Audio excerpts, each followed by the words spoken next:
Thank you very much, Jay, and good evening, everyone, and welcome. As Jay said, my name is Sherto Gill. I'm Professor of Research at the University of Wales, and I'm so delighted to be given the opportunity to hold a space for this evening's very special program. For me, it is special because I'm reaching out to a larger context of this presentation. Recently, Pope Leo XIV spoke of the need to build a civilization of love. Whatever one's religion is, or religious or spiritual background, I found that the phrase really striking because love presupposes connection. To speak of a civilization of love, it just suggests that we are more deeply connected than we usually assume. That suggestion sits at the heart of many of the conversations that bring people together to the scientific and medical network. Not only questions about consciousness, but also questions about knowledge itself. How do we know what we know? And what kind of experience deserve our attention? And how might we investigate experiences that challenge our existing assumptions about what is true, what is real, and so on? And tonight's question is one of these. What if love in the air is not just a feeling, not just a metaphor, but a real phenomenon, perhaps even one we might learn to study? Most of us have felt something like it before, the excitement that fills a room before something extraordinary happens, the tension that hangs between people without even a single word being uttered, the warmth that seems to radiate from someone who loves you even before they touch you. Every language has words for these experiences because they are, we may say, universal. And yet science rarely asks whether they might be real in a way that goes beyond metaphor. Our speaker this evening decided to ask that question. Dr. Carol Richardson is a scholar with an unusual and rich formation, training in public health and divinity, is that right? 15 years of ministry and a doctorate in philosophy, cosmology, and consciousness, completed in California Institute of Integral Studies. Her work has moved in these different disciplines, and running through all of this is a willingness to remain with questions that are yet settled.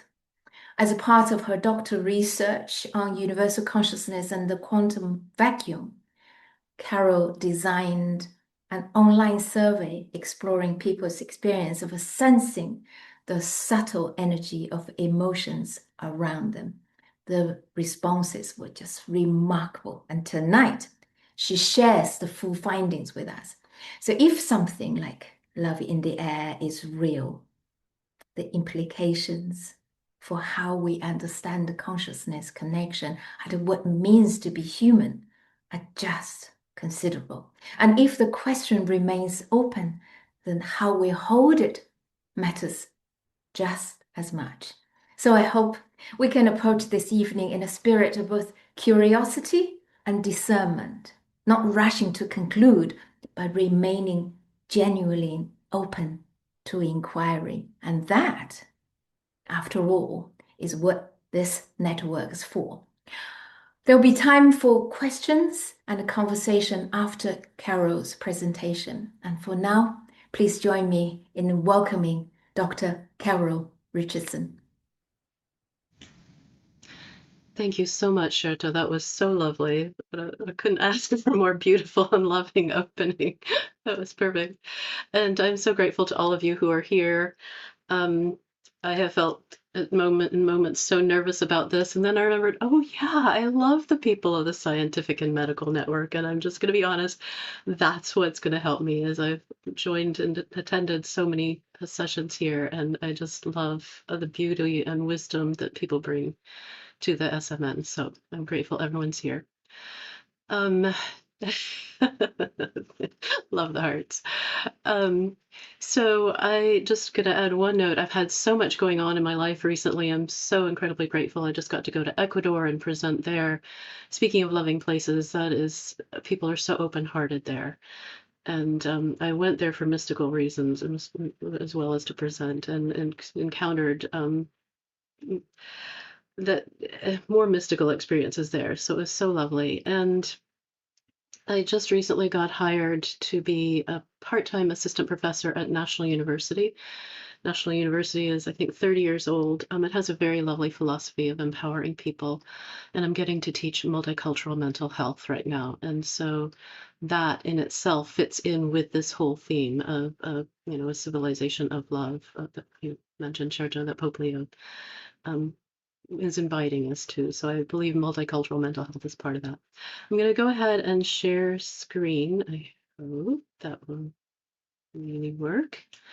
Let's see. Please bear with me. No, clicked on the, I need to click on something else. There we go.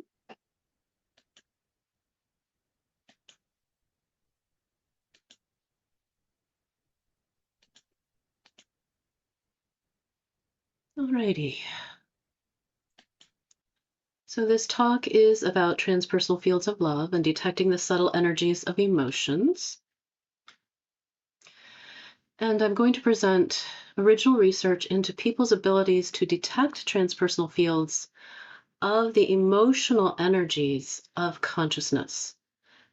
It's an important phrase, the emotional energies of consciousness, such as excitement in the air or tension in the air. You might notice up front, I'm not saying these are biologically or chemically created emotions. I'm saying they're aspects of consciousness itself. And these transpersonal fields were perceived within crowds or dyads or groups, so such as at a sporting event or a musical concert is one place that people could have felt excitement in the air. And my method was an online research survey performed while I was a PhD student at California Institute of Integral Studies. But before we go all heady, I want to invite us to experience a moment of what I call apophatic mindfulness, and it fits exactly with what you were talking about, Shirta. This is all synchronized and flowing, I do believe. So I'm going to invite you to just relax and get comfortable. And apophatic here means letting go of what we think we already know and knowing in a different mode of knowing. So I'm going to invite you, if you will, to please get comfortable. If you're comfortable closing your eyes, that would be wonderful. We're going to feel the felt states of our being here and now together. And one of the ways, if you need like a mantra to do this, I invite you to first begin with a clearing breath, breathing deeply in through the nose, sighing out through the mouth.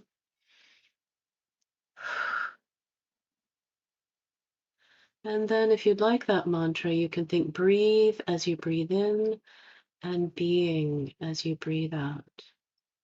Breathe, being. Breathe, being. And we're going to tune into fundamental being in terms of felt states. And we're going to start with our body. Breathe, being. Breathe, being. So as you continue to breathe and contemplate breathe, being, I invite you to tune into your feet and just feel your feet and share love and gratitude with your feet. Breathe, being. And I invite you to notice your legs. Breathe, being, and how they're feeling. And to share love and gratitude with your legs. Breathe, being. I invite you to notice the felt state of your lower body, front and back. Breathe, being. Feel love and gratitude for the lower parts of your body. Breathe, being. I invite you to check in with the central part of your body, front and back. Breathe, being. And feel love and gratitude for the center of your body. Breathe, being. Moving up to your chest and your upper back. Feeling the felt states of those parts of your body, including any sore shoulders there or tense shoulders there. Maybe relaxing them even more. Breathe, being. And feeling love and gratitude for all of these parts of the body. Moving up to your neck. Breathe, being. Noticing how your neck feels. Breathe, being. Intending love and gratitude for your neck. Breathe, being. Moving up to your head. All parts of your head and face. Even your hair. Breathe, being. Feeling love and gratitude for your head, your brain, for all the different body parts on your head, or part of your head. Breathe, being. And then noticing the air as you breathe in and noticing the air all around you. Breathe, being. As if it's a little cocoon of fundamental being. Breathe, being, holding you in that larger field of love. Breathe, being. Feeling the larger field of love. Breathe, being. When you're ready, you may open your eyes.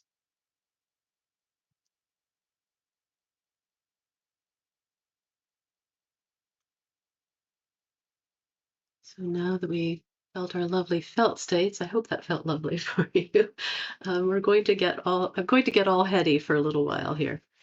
So Sherta already mentioned my dissertation on exploring universal consciousness in the quantum vacuum as an interconnected reality, an integral approach to reality and knowledge. And we just experienced that pragmatically with the felt states of our being. There are a couple of links to my dissertation. So before presenting the research, I'm going to do something that scientists don't usually do. They don't usually say, hey, I'm coming from a materialist ontology, so I'm only going to take material measurements and I'm only going to explain things in materialistic terms. They don't usually do that. So I'm going to share with you where I'm coming from. I'm going to model the importance of noticing that we're making assumptions to begin with, whether it's a materialist ontology or an integral philosophy or an integral ontology. We're all coming from somewhere. And I'm going to give my background to the 4 research questions. So here's the headiest stuff. If we can get through this, we'll be doing great. Some of you may be well ahead of me on this. I realize that. It's one of the things I love about being with folks here. So looking at this issue from science and philosophy. So there are quantum theories of consciousness and quantum theories of consciousness as a quantum field phenomenon. I list a couple of them there for my dissertation. Well, one's from my dissertation.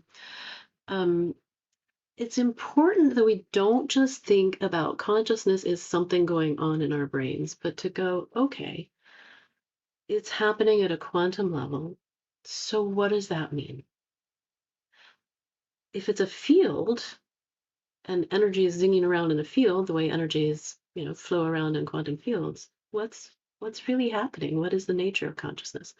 So I invite you to start asking questions. I love questions. They help us realize we need to know more. Professor David Tong of Cambridge University has a lovely video on YouTube about quantum fields as the building blocks of the physical universe. So many of us were taught that the building blocks are like atoms or particles, quarks or whatever, or the particle wave duality. Well, he argues that it's the quantum fields themselves. However, all quantum energies, as physical energies, are not necessarily fundamental because quantum fields exist within the quantum vacuum. So I'm going to go ahead and introduce here a non-technical philosophical term I invite you to understand the quantum vacuum as the womb of the universe, and that's an idea not original to me. I give Ervin Laszlo credit for that idea in his book The Akashic Field. What did he call it? Sorry, he has a book. Sorry, I haven't got it quoted there. But Ervin Laszlo gets credit on that. Thinking of the womb of the universe, this energetic womb of the universe.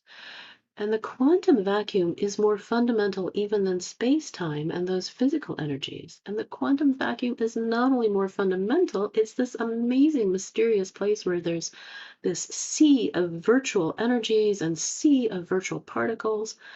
And it's called the 0 point field and the 0 point energies. Why? Because there's energy somehow even at 0 Kelvin. And yet those energies fluctuate. Well, where does that energy come from? And the virtual particles pop in and out of existence. Well, where do they go when they're not in a physical state? So I posit that the quantum vacuum is the interface between the physical and the metaphysical. And when we start thinking in terms of consciousness and the field of love, it's that possibility that arises out of the quantum vacuum as the interface between the physical and the metaphysical. Notably, one of the reasons I got started on this topic is I had a flash of insight that everything is in the quantum vacuum and the quantum vacuum is in everything. I'm indebted to my son, Dr. Clint Richardson, who has a PhD in particle physics, who, when I said, "Where is the quantum vacuum?" way back when I was just learning this, he pointed to me on FaceTime and said, "It's in you, Mom." So everything's in the quantum vacuum, and the quantum vacuum is in everything. Well, similarly, I argue that universal consciousness, if we think of it as the mind of God in Western terms, universal consciousness is in everything, and everything is in universal consciousness. So that's how quantum reality comes forth from the quantum vacuum and universal consciousness in my theoretical position. So if quantum fields are not the most fundamental explanation of consciousness, what is? Well, many philosophies around the world present consciousness as fundamental. So the question becomes, how does consciousness connect with physical energies such as in the human brain? A few ancient philosophies include subtle energies, and these subtle energies could do that. The qi of traditional Chinese medicine and Taoist thought, the qi and the energy meridians of the body, as in acupuncture meridians, or the auras or sheaths or chakras as the subtle energy fields and subtle energy centers of the human body and of human intuitive awareness, as in Hindu yoga philosophy and two forms of Hindu Tantrism, specifically Kashmir Shaivism and Kashmir Shaktism, as well as the integral yoga philosophy of Sri Aurobindo. So those are the ones I'm super indebted to and grateful for bringing this aspect of the subtle energies of consciousness into our awareness of the nature of reality. So here's me modeling my theoretical stance more fully. It's an integral view of reality that I didn't really know how to explain to people until I started working on my PhD and learned to think philosophically. Philosophy, one of the questions we can ask is, well, what is fundamental? What are the fundamentals of reality that can give rise to everything else that we perceive as reality in this physical world? Well, my integral view of reality is really based on decades of energy healing.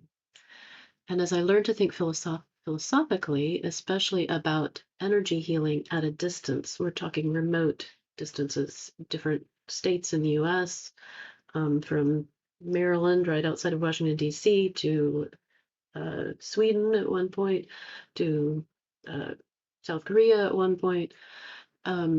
Those distant healing sessions that I experienced had knowing, remote knowing, and so forth, effects at a distance of the subtle energies of the healing energies.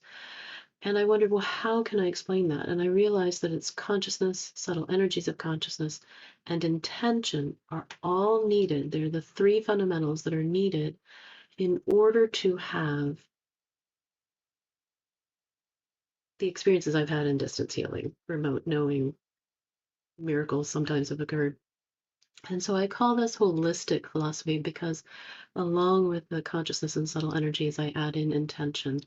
And holistic philosophy includes matriarchal thinking and knowing, not just patriarchal thinking and knowing. So the 4 questions that are part of this survey are ones that I've been asking people as a way to help them understand the nature and reality of healing energies. Because, I lived in the Washington, D.C. area. I one time asked a client for referrals, and the client said, I don't know anyone who believes in what you do. you know. So how do we explain that healing energies are real? Well, they're subtle energies. And so part of my motivation for this survey was to say, do people feel them? Are they real? And yes, therefore also healing energies are real. So I draw on the nature of the quantum vacuum in part, and I apologize, I keep needing to find my cursor to move my view of us out of the way. Oh, there it is. I draw on the nature of the quantum vacuum in part to understand the subtle energy nature of these energies as arising from non-being and non-physical metaphysical reality, just much like the virtual energies and virtual particles in the quantum vacuum. So my overall theoretical framework is that universal consciousness and the quantum vacuum form one integral field, which gives rise to all physical energies in the universe via subtle energies as the bridge between mind and matter. I'll come back to that. So let's get to the research itself. I'm wondering why my cursor keeps disappearing. This is an online research survey performed while I was a student. So most of the respondents were students at California Institute of Integral Studies. So any skew in the answers would be because there's sort of a similar culture at California Institute of Integral Studies. The survey is regarding emotions in the air. I had 111 respondents. I loved that number as a little synchronous blessing. So my main research question was, what percentage of adults experiences awareness of emotional energies shared between and among human beings in dyads or pairs, groups, and crowds via transpersonal fields of the subtle energies of consciousness? So, how are we going to approach this? Do we approach it through crowd psychology and behaviorism? If we approach it that traditional way, as defined in crowd psychology, we're going to be just physically perceiving the people around us. And if we're physically perceiving the people around us through our sensory perceptions, we're going to tune in through our sensory perceptions of other people's behavior, mostly visually or auditorily. We're going to hear the tone of their voice, how loud they're cheering at a ball game. We're going to watch their gestures, yay, yay, whatever. That's what we're going to tune into if we're using crowd psychology and behaviorism. Or the tension in the air, we're going to notice that people have angry faces or frowns instead of smiles and so forth. We'll notice their gestures, their body language.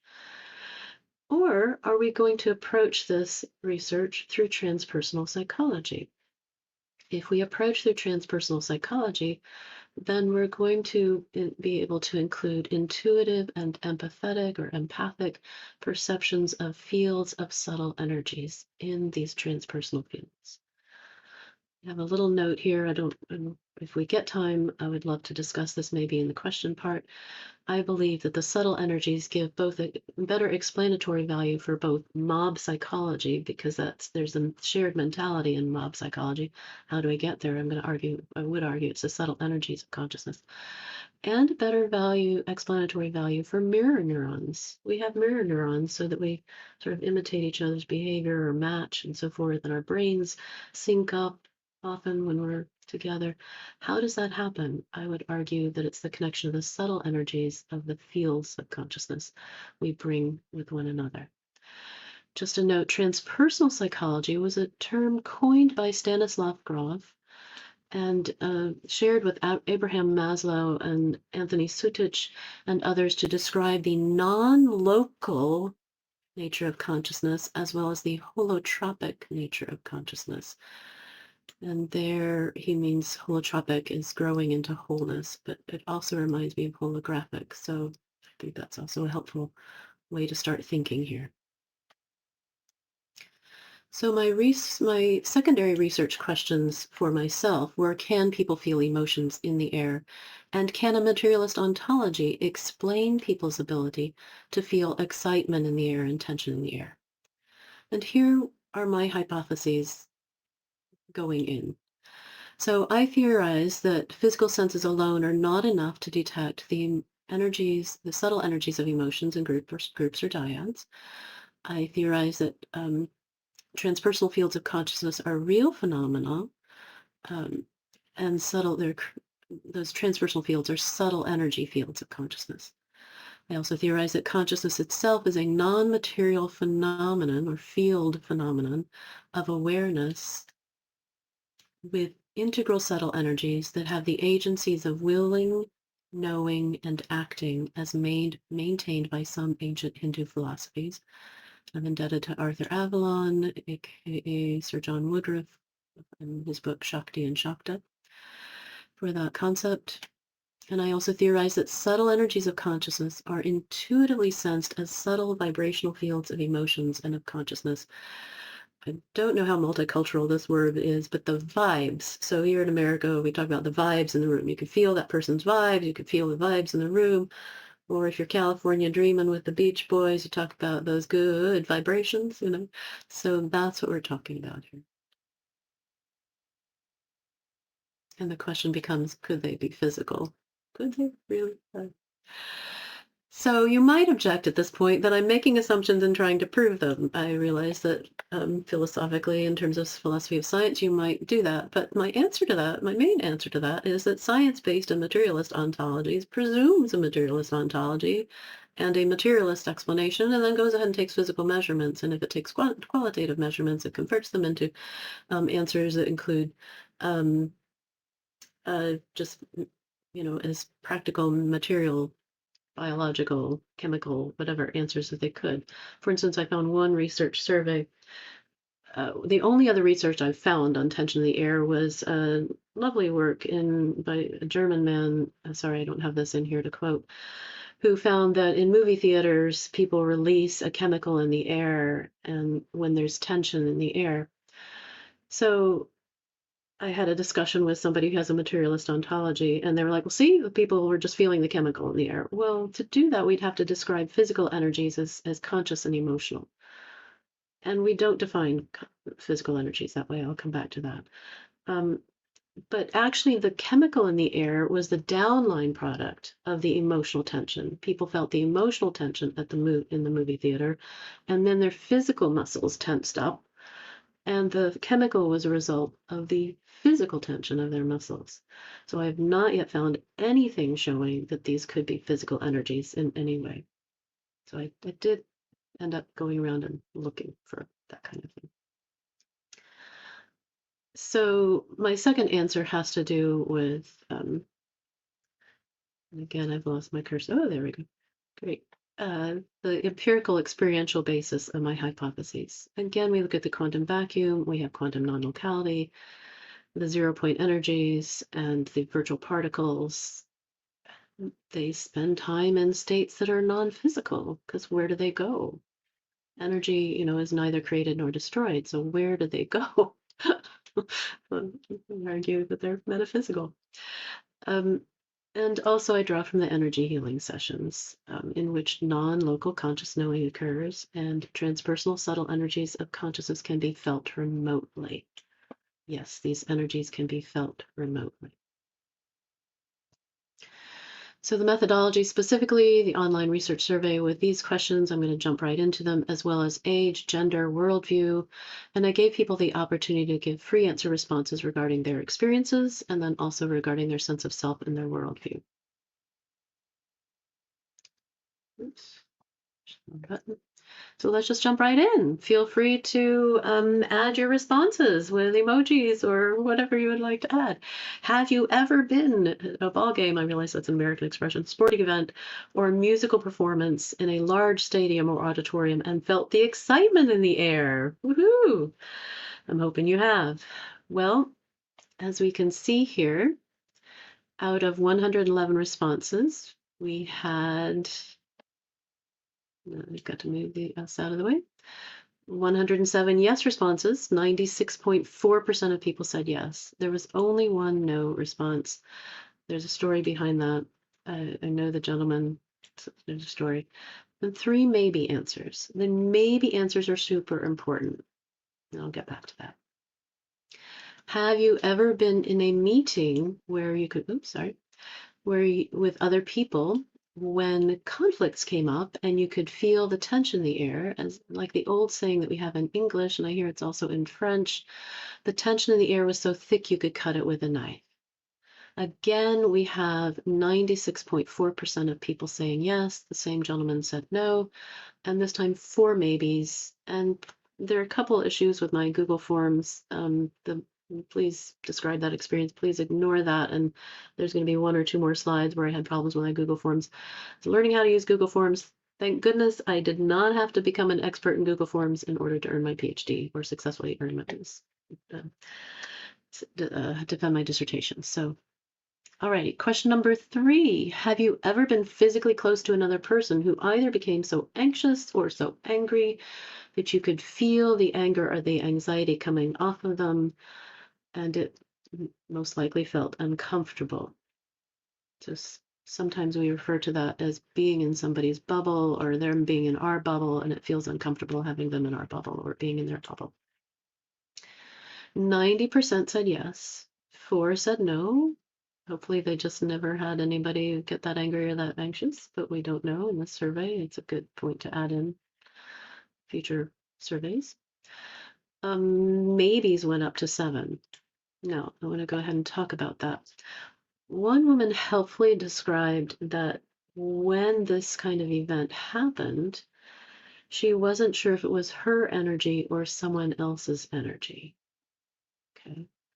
Again, if these are transpersonal fields of consciousness, or consciousness and subtle energies, if it's a field effect, our energy fields are going to merge. And so it would be more challenging to understand if it's my energy or your energy, for instance. Okay. Another woman very helpfully said in her free answer essay that when she's in her head, she's not sure if she's feeling these energies. But when she gets back in her bodies, in her body, she knows she's feeling these energies. That's a really, really important point because most of us are taught to go in Western cultures are taught to go around being in our heads a lot of times. Oh, in that one too, there were 110 responses instead of 111. So somebody maybe didn't feel comfortable answering it. Have you, last question, have you ever been physically close to someone and you could feel the love from them and you could feel the love between the two of you? I hope in your own minds you're thinking yes. 92.8% of people said yes. Sorry, it looks like I froze. 92.8% of people said yes. 2 people said no. I'll come back to that. 6 people said maybe. And again, ignore the bottom. It's just an issue with me learning Google Forms. Here are the age ranges. You can see my largest age range is 30 to 40. I didn't want anyone under the age of 18, both for human resource or human ethics reasons, research reasons, but also because they might not have yet had these experiences. Next age group was 65 plus. I also reached out to people I know, including some church folks who are in that age group, and people from my newsletter list and so forth. So a variety of people to some degree. Gender, we had 65 females, 42 males, 3 non-binary individuals, and again, someone chose not to respond. 1 person. And then this, I believe, is really important for future research. How would you identify yourself and your interests? And you can be thinking of this for yourself. Scientific, not religious, not spiritual, I only had 7. You can see the main category is scientific and spiritual. Most people had some kind of spiritual or religious orientation along with a scientific orientation. Now, I've gone over a lot of this. 43 people describe their experiences and 86 describe themselves and their sense of worldview. So for future research, this would be really important to go into what they talked about there. That's good. So implications. The results suggest that transpersonal fields of subtle energies of emotions, excitement, etc., are real phenomena. The maybe answers in questions 1 through 4 suggest that either these persons were not certain whether the emotions were present, or these people were just uncertain if they could feel it, or both. One possible theoretical conclusion is that the maybe answers suggest that the experiences such as excitement in the air are not physical phenomena perceived by physical senses. Why do I say that? Because if, even in a crowd, I actually tried this blowing on my hand when I was standing around other people, if these were physical energies, if we blew on someone's cheek in that crowd or that group or in a couple, um, we we would all feel it unless we're paralyzed. And then quoting Alex Gomez Marin and Juan Arno, matter is by definition that which is devoid of mentality. So if we were to try to say that these are physical energies, we would have to completely redefine energies, physical energies, as emotional and conscious. So I do have a ways to go. I see a question popping up already. I will be happy to answer that, but I do have a ways to go. Thank you. There were a total of 19 maybe responses, and I didn't actually tune into this until last fall to see what was actually going on with these maybe answers. Only 5 of the maybe responses in the whole survey were from 4 females out of a total of 65 females. And as I said, 1 woman who was in her head sometimes. The other 14 maybe responses were mostly from 9 males out of a total of 42 males who were often over the age of 65. And 2 non-binary individuals also gave maybe answers. It's not enough for us to know what was going on with 9 non-binary individuals. But please note that nearly 1/4 of males gave maybe answers, in contrast to fewer than 1/15 of females. I'm not blaming men in any way or putting men down in any way. What I'm drawing out here is the issue of patriarchal cultures have taught men to shut down awareness of their feelings and repress their emotions. Now, when I said this in presentation in the program from which I graduated, one of my professors said, well, there are 2 negative emotions, anger being one of them, lust being the other. Well, he didn't label them negative, but he said men are allowed to feel those and be aware of those feelings. But because patriarchy has, really tried to get all of us to stop feeling emotional, women are too emotional, women are hormonal, all that stuff. So all of us have been conditioned to calm down our emotions, to tune them out. So if they were physical energies, I believe men still feel headaches, men still feel backaches, etc. So if these were physical energies, I believe men would be equally likely to sense these energies of emotions. And so this inability may, philosophically speaking, also have a potential impact on men's worldviews. Because if we're tuning out these subtle energies, we're not going to believe they're real. If we've been taught not to empathize with others, how are we going to do that? There are lots of philosophical implications to the effects of patriarchy on all of us. And I'm saying this with the most loving intentions. I hope you're hearing me with that. I want all of us to feel these energies and empathize with one another and to be aware of who we are as whole selves. It's part of my goal. Part of my goal. All right, so was this really explainable in terms of behaviorism or crowd psychology, or is it more explainable in terms of transpersonal psychology? And here, 2 men gave me great answers that helped. ultimately think about this. Well, one of them was kind of like in my face with he said, I answered yes to all of the questions, but I really was just reading tone of voice and body language and gestures and facial expressions kind of thing, and so the anger was maybe it wasn't angry, but it was very firm, I was really just doing this kind of, you know, back at me. Um, and so, we have to wonder, could that be? Well, right. Another man whom I have known for years, um, reported an experience where he went to work one morning, and as soon as he opened the door, he felt a wall of tension. And because we're acquainted, I asked him if I could interview him I wanted to see if he was maybe just reading body language, tone of voice, etc., because that's something I have to explore, right? As a scientific approach, I have to see if that's a possibility. Well, it was one of those glass-walled offices and glass doors and so forth, but it was as soon as he opened the door that he felt the wall of tension. He said there was one person in front of him about 8 feet away, but they were turned sideways so he could read neither their facial expression nor their body language. And there were two people off to the right having a conversation, and the sort of the feeling of tension was so strong, he only glanced at them and went right to his desk because he thought maybe he was in trouble, maybe he was late. So he went straight to his desk, away from those two people who were talking, and checked to make sure he was on time so that he could relax and feel like he wasn't in trouble. So clearly the wall of tension was there. He wasn't reading anybody's body language.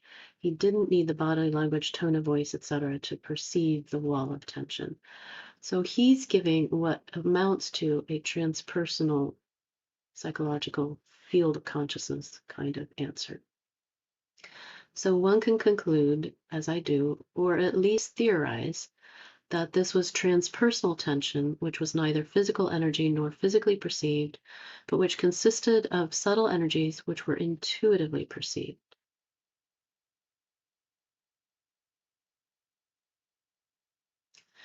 So, implications: love in the air is a real phenomenon. Yay. Only two people reported not having felt love emanating from someone else close to them. Now, it's important to note that one of these was a middle-aged male who reported having a scientific worldview without any spirituality or religion. So the question arises, does a materialist ontology limit one's openness to experiencing these transpersonal fields? Does it make it harder to feel love? This would be worth exploring in future studies. The other individual was a woman who ironically gave a long free answer response in which she described performing weddings and stated that at some weddings, romance and love are palpable, meaning in the air. And think about a wedding, there's going to be a lot of love there. So we humans are capable of creating transpersonal fields of love together. More implications. The fact that people Sorry, I need to close this. The fact that people can feel these energies in the air means we cannot describe them as physical energies in our bodies and reduce them to the side effects of neurotransmitters, neurons firing, chemical processes in the body. The fact that love is palpable in the air means we can cultivate these together. In fact, the gentleman who answered no, he's a formerly homeless gentleman in the park at Washington, D.C. I met because I was gathering with people to create what I called a harmony circle. And I've since learning all this, doing this research, started calling it a transpersonal field of love. And I've done this online with people in a spiritual community. I've just started leading online. The first time we did this, one woman intended for that loving energy to go heal a client, and a miracle literally occurred out of that transpersonal field of love. I have a Substack post on this which you can find about that event. A group phenomenon. Cultivating the ability to empathize through subtle energy awareness and is a way of knowing the world and of harmonizing with humanity and nature. When we're in nature, we feel the subtle energies of presence in nature. And in case you're looking for more research about this, you can look for the Maharishi effect. There are studies showing the Maharishi effect of you need, I think it's the square root of 0.5% of the total population to be practicing transcendental meditation together in order to have reductions of violent crimes. There's a 17-year study on this. Implications. The fact that 96.4% of people had felt tension in the air as groups got into conflict reflects a need to address this phenomenon as an issue of collective human well-being. And if we're aware of it as a real phenomenon, we can go ahead and start addressing it. Similarly, the fact that 90% of people had felt uncomfortable anxiety or anger coming from someone else, again, means that when we become aware of this experience, we need to find ways to individually and collectively provide holistic approaches to mental health, to transition from tension to peace together, to feeling love and peace together. One respondent wrote that she, yeah, I did that already. So really the good news is we can create transpersonal fields of love together. And I have a couple minutes. I'm going to go through the last as much as I can. Conclusions. The subtle energies of emotions can be perceived by the vast majority of human beings. Further study is needed with larger cohorts to look for correlations between ability to perceive transpersonal fields of subtle energies and age, gender, and worldview. Like the materialist ontology doesn't make a difference. Because these energies are in the air, a materialist ontology will not suffice, or matter and energy will have to be redefined as something consisting of both consciousness and emotions. Furthermore, we know from the quantum vacuum that physical energies are not fundamental, and if consciousness is fundamental, then the subtle energies of consciousness and of emotion are fundamental realities as well. And if I may, my theoretical conclusions are that this matches Hindu Tantrism, specifically Kashmir Shaivism and Kashmir Shaktism. This beautiful image that we're seeing is called the Ardhanarishvara, the sacred marriage of Shiva and Shakti, in which you can see Shiva as consciousness on the left, Shakti as the subtle energies of consciousness, or Shakti force on the right, are so integral to one another. They're completely unified as like one being. We cannot create a dualistic approach of subtle energies of consciousness and consciousness itself. It is a completely unified phenomenon. So I believe that I theorize that the subtle energies of consciousness are multidimensional and interdimensional, and that subtle energies form the bridge between mind and matter, including the mind body somatic experience of connection with emotions, that subtle energies give rise to physical energies along with consciousness, that subtle energies give rise to the felt states of emotion, and that subtle energies enable our intuitive knowing of these energies in transpersonal fields of the emotions of consciousness. My philosophical conclusions, I know I'm supposed to stop. If I can have like 1 minute more, I'll greatly appreciate it. We can feel the felt states of the sacred in ourselves. We can also feel the felt states of the sacred in nature. All of nature is sacred. Why? Because the subtle energies of universal consciousness is everywhere in all beings, from particles and waves and fields on up. This is an integral monist philosophy. I move it into a holistic philosophy. That's for another conversation. The divine as So it is an integral monist philosophy. For now, the divine as conscious and subtle energies is in all and is all. This explains how the inner cosmos inside ourselves is connected with the outer cosmos in a holotropic, holographic sense. And there's the holistic philosophy. This moves beyond patriarchal idealism, where the world is an illusion, and when that happens, it doesn't really matter. Lord Krishna tells Arjuna in the Bhagavad Gita, go kill your uncles and your cousins, their bodies are illusions.